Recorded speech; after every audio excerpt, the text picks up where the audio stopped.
Oi, pessoal. Todas as vezes que Plutão adentra no signo de Aquários, nós podemos esperar uma grande e profunda transformação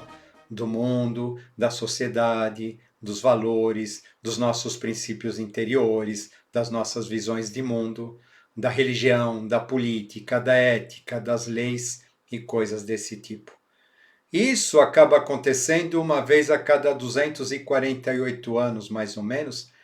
mas a gente percebe que são momentos tão intensos que eles acabam prevalecendo não só no tempo em que Plutão está na vigência desse signo, em torno de 15 ou 20 anos, mas na verdade os valores, os ensinamentos, o legado que ele nos deixa acaba prevalecendo, acaba ditando um novo ciclo que o sucede.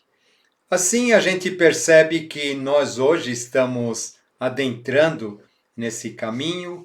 e quando a gente faz uma conta aí 248 anos atrás, a gente vai chegar então na época da Revolução Francesa, que foi uma época muito rica nesse sentido, já que aquela visão de mundo dos reis absolutos, aquela visão de que havia em todos os sentidos em relação nas questões humanas, em relação às questões científicas, religiosas, etc., acabaram sofrendo uma grande transformação, a ponto de não sobrar mais nada praticamente daquilo, a não ser as obras de arte, os palácios, os castelos e coisas assim. Quando a gente volta, então, mais 248 anos atrás, a gente vai ter a reforma protestante do Martim Lutero, que acaba derrubando de vez a Inquisição, o poderio da Igreja Católica. Ou seja, aquela igreja tão poderosa, de repente, de uma hora para outra, ela perde o seu poder, assim como aconteceu com a nobreza no tempo da Revolução Francesa. Se a gente volta mais um pouco atrás, a gente vai chegar então na época das Cruzadas, quando vai surgir a Ordem dos Templários, e de uma certa maneira, esse contato que houve através desse movimento acaba fazendo ruir a visão feudal de mundo que havia até então. Quando a gente recua mais atrás, nós chegamos na invasão da Europa, mais precisamente da Península Ibérica pelos muçulmanos, ou seja, depois disso, a Europa nunca mais foi a mesma. Vocês percebem nitidamente que cada vez que isso ocorre, existe uma grande transformação que acaba sendo irreversível e, conforme eu já disse, o mundo nunca mais será o mesmo. Mas o que eu acho interessante dentro de tudo isso, quando a gente gosta de estudar história, como eu, e a gente começa a entrar dentro dos bastidores, dos acontecimentos, a gente começa a perceber que existe muita coisa semelhante entre aquilo que aconteceu no passado e isso que nós estamos vivendo no presente. Como se fossem símbolos, como se fossem signos, como se fosse, de uma certa forma, uma egrégora, um arquétipo a ser cumprido, ligados a esse processo de transformação. Falando então, em termos de século XVIII, havia um marquês beberrão e mulherengo que enviuvou e acabou se casando com uma jovem chamada Anne Louise, que acabou recebendo o nome de Marquesa de Taverney. E essa Marquesa de Taverney, então, num determinado momento, resolve visitar uma tia que morava em Veneza, e numa das saídas com a tia, ela vai numa igreja e ela encontra um jovem galante do lado da pia batismal, chamado Luiz Armando Constantino, da família dos Rohans, com o qual ela acaba tendo um torrencial romance, que acabou se consumando debaixo da Ponte dos Suspiros, quando a Marquesa de Taverney acabou engravidando do príncipe de Montbazon. Esse simbolismo da Ponte dos Suspiros é bastante interessante, porque embora pareça muito romântico esse nome, a Ponte dos Suspiros, na verdade, ela era um ponto de passagem entre a penitenciária e a forca, onde o condenado à morte ao passar, tinha sua última visão do mundo, então por conta disso ele acabava ali deixando seu último suspiro. Embora do lado de cima as coisas fossem meio tristes ou tenebrosas, do lado de baixo, ao que tudo indica, as coisas elas eram bem mais animadas. Mas por conta disso, então, a nossa Marquesa de Tavernella vai engravidar e vai acabar tendo um filho. Porém, como ela não podia voltar para a França levando esse filho, ela o abandona na porta de um pintor genovês chamado Lorenzo Paolo Domiciani, que acabou criando esse menino. Esse menino foi deixado num cesto usando uma camisolinha azul com uma flor de lis bordada em letras douradas, em meio das 3 letras LPD que acabavam o identificando como sendo uma criança de linhagem nobre. E esse menino vai ser o mais tarde conhecido como Conde de Cagliostro. Conta a história que esse pintor veneziano, na verdade, era um grande iniciado. Então, desde criança, Cagliostro vai ter contato com as histórias de cavalaria, com os ritos iniciáticos, e ele vai crescer dentro desse ambiente, até que acaba indo para o Egito, e esse filiando na fraternidade de Luxor, acaba, no final das contas, vir a ser o grande copta da maçonaria egípcia. Nessa época também, ele acaba tendo contato com a história do Jacques de Molay, que era o grão-mestre da Ordem dos Templários e que acabou injustamente sendo queimado pelo rei da França e pelo Papa. O rei Filipe IV, também conhecido como Belo, em conchavo com o Papa Clemente V, acabaram de uma certa forma conseguindo prender e perseguir todos os templários, porque nem a igreja nem a coroa francesa tinham dinheiro, e o dinheiro nessa época estava nas mãos dos cavaleiros pertencentes a essa ordem, que acabaram sendo então confiscados, mortos e perseguidos. Porém, Jacques de Molay, no momento da sua execução, teria amaldiçoado o Papa e o rei da França, sendo que o Papa Clemente V acaba morrendo 40 dias depois, e Filipe IV, o Belo, vai ter um derrame logo 6 meses depois desse acontecimento, e todos os seus herdeiros acabam morrendo, o que acaba pondo fim à sua dinastia. Dentro disso, então, somando essa história ligada aos Templários com a sua história particular, o Conde de Cagliostro resolve então ir até a França com o intuito de vingar esses acontecimentos. A França, nessa época, vai ser um palco de um momento bastante difícil, porque estava ocorrendo a divulgação das ideias iluministas. E, por conta disso, o poder político acaba tendo uma divisão. De um lado, os jacobinos, que representavam, de uma certa forma, os camponeses, os trabalhadores, e do outro lado, os girondinos, que acabavam por representar uma burguesia nascente. Os jacobinos vão se sentar à esquerda no parlamento e vão ser representados pela cor vermelha,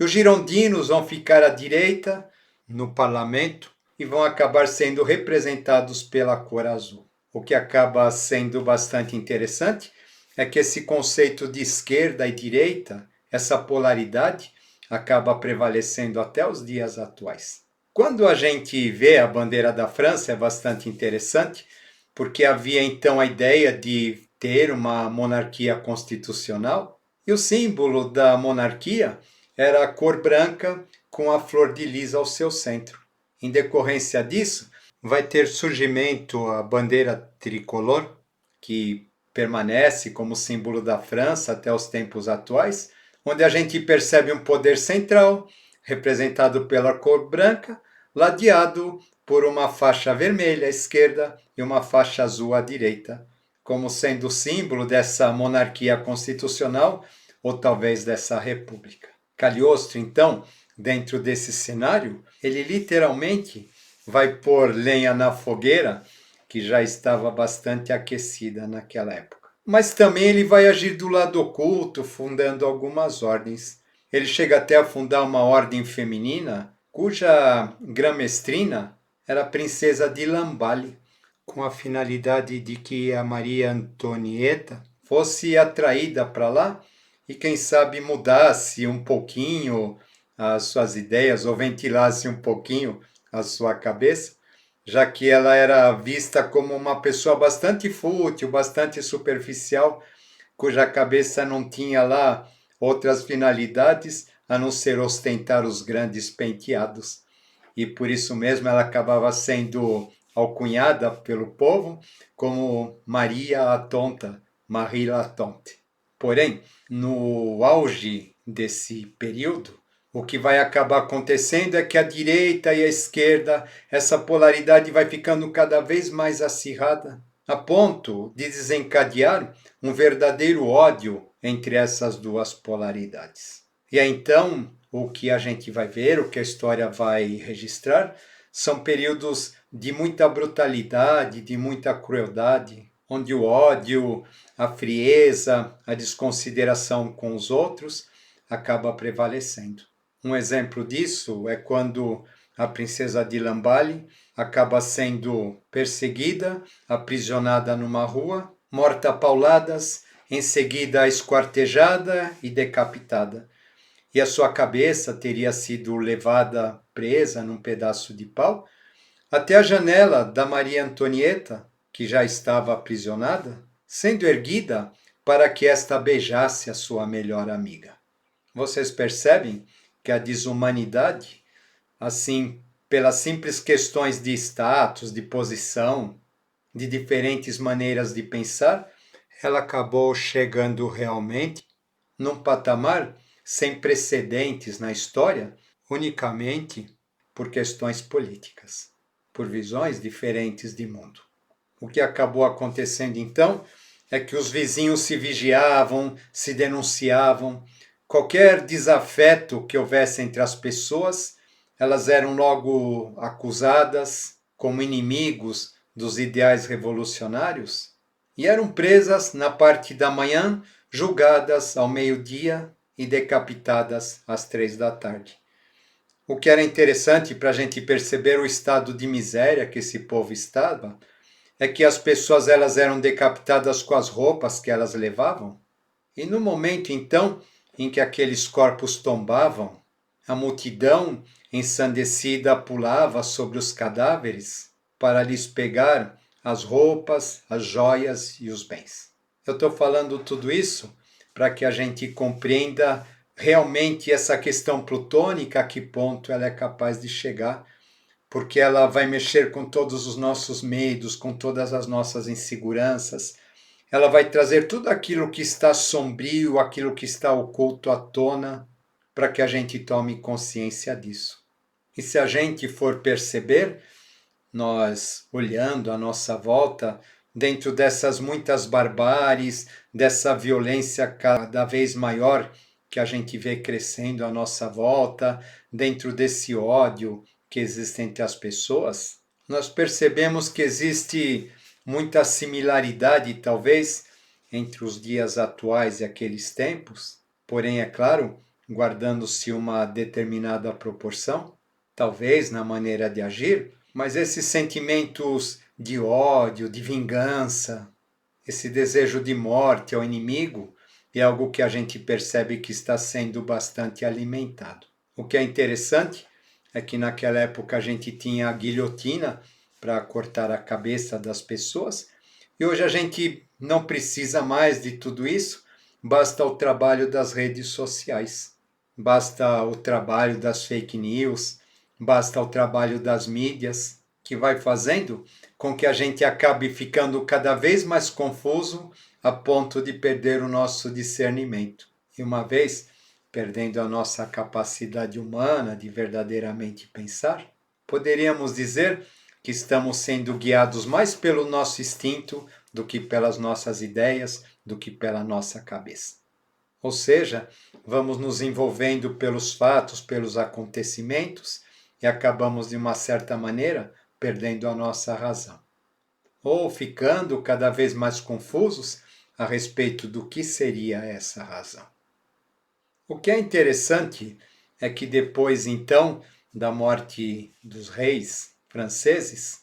nós vamos ter, então, definitivamente os jacobinos tomando o poder, e nós vamos ter duas figuras particularmente interessantes dentro desse período, que são o Danton e o Robespierre. Danton era um homem bruto, mas que ele tinha o poder de falar e tinha o poder de convencer as massas. E ele acaba morrendo pela própria boca quando já não conseguia mais falar. Ao passo que Maximiliano Robespierre era um incorruptível e agia como um juiz rigoroso que mandava prender todos aqueles que se opunham à democracia e ao ideal da revolução, o que acaba sendo algo bastante curioso e interessante. Quando a gente olha os tempos atuais, quando a gente olha o mundo e a gente vê essa questão de direita e de esquerda, e a gente percebe claramente para onde isso tudo está nos levando, a gente percebe claramente todo o ódio que isso acaba incitando na população, nós percebemos que isso não é lá muito diferente. Os líderes grosseirões, de fala inflamada, que são capazes de enfeitiçar toda uma população, assim como fez Danton, ou aqueles outros que são movidos pela vingança, assim como fez Cagliostro, ou ainda aqueles que se julgam guardiões severos das causas e acabam impondo duras penas a quem eles não consideram que estejam de acordo com a cartilha que deve prevalecer, ou ainda até mesmo a gente poderia dizer uma reedição do escândalo do colar da rainha Maria Antonieta, com o intuito de instigar o povo contra aquela que teria recebido tal joia de presente. Vocês percebem o quanto tudo isso está muito presente nos tempos atuais? A gente está falando de história e, na verdade, a gente, no mesmo tempo, a gente está fazendo referências com situações que acontecem nesses dias que nós estamos vivendo, principalmente dentro da política. Coisas que realmente nos fazem pensar bastante se de fato nós estaríamos revivendo ou resgatando um karma gerado nesse momento histórico. Quando talvez Plutão, voltando à mesma posição que ele estava naquela época, acabe trazendo à tona as pendências daquilo que deveria de ter sido realizado naquela ocasião, que acabou ficando a desejar, porém que agora precisa ser resolvida de uma vez por todas. Para que a gente tenha condições de finalmente adentrar nesse novo ciclo, já que é impossível a gente adentrar o novo usando vestes velhas, ou vestes sujas, ou vestes surradas, vestes que não são mais adequadas ao novo momento, ou novo estágio, ou à nova consciência evolutiva. Eu confesso que, vendo tudo isso, acabo ficando, de um lado, curioso, de outro lado, apreensivo. Eu vejo que realmente nós estamos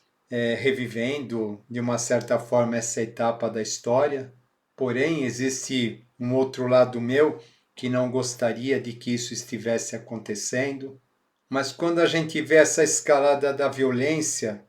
que nós estamos assistindo, que por sua vez acaba acirrando cada vez mais esse debate ou esse ódio entre a direita e a esquerda, nós percebemos que é chegado o momento dessa visão de mundo polarizada ceder lugar a uma visão mais harmônica, a uma visão mais universalista, a uma visão mais empática, mais fraterna, talvez. Porém, isso não acontece do lado de fora sem que antes aconteça do lado de dentro. E por conta disso, então, uma vez olhando a história como referência, nós temos a capacidade de compreender ou a capacidade de perceber a grande importância dessa revisão interior que esses novos tempos nos estão pedindo. Porque talvez, se a gente realmente entender e a gente aceitar essa necessidade e a gente se propor a essa transformação intensa, essa morte e renascimento que tudo isso está nos pedindo, talvez o mundo do lado de fora ele não seja convocado a passar por tão duras provas, ou não tenhamos que ver tantas brutalidades, tantos crimes, tanta violência, para que a gente compreenda que isso não nos leva a nada.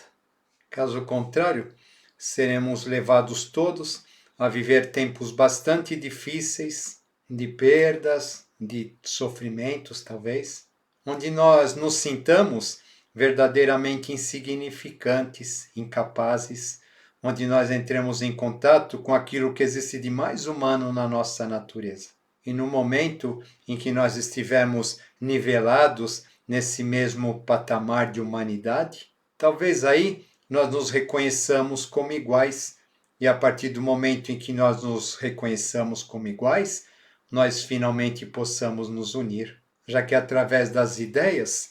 infelizmente, nós não conseguimos. E os tempos que se aproximam estão nos propondo exatamente esse desafio. Ou repetimos a história e perpetuamos o sofrimento da humanidade, ou finalmente conseguimos dar um grande passo rumo à aurora, ao vinitente de Aquários, que finalmente estará irmanando a todos os seres dentro da tão conclamada liberdade, igualdade e fraternidade. Fica aí então mais um tema para a gente pensar. Eu acho bastante oportuno a gente fazer esse balanço a respeito desses tempos tão emblemáticos que estamos passando.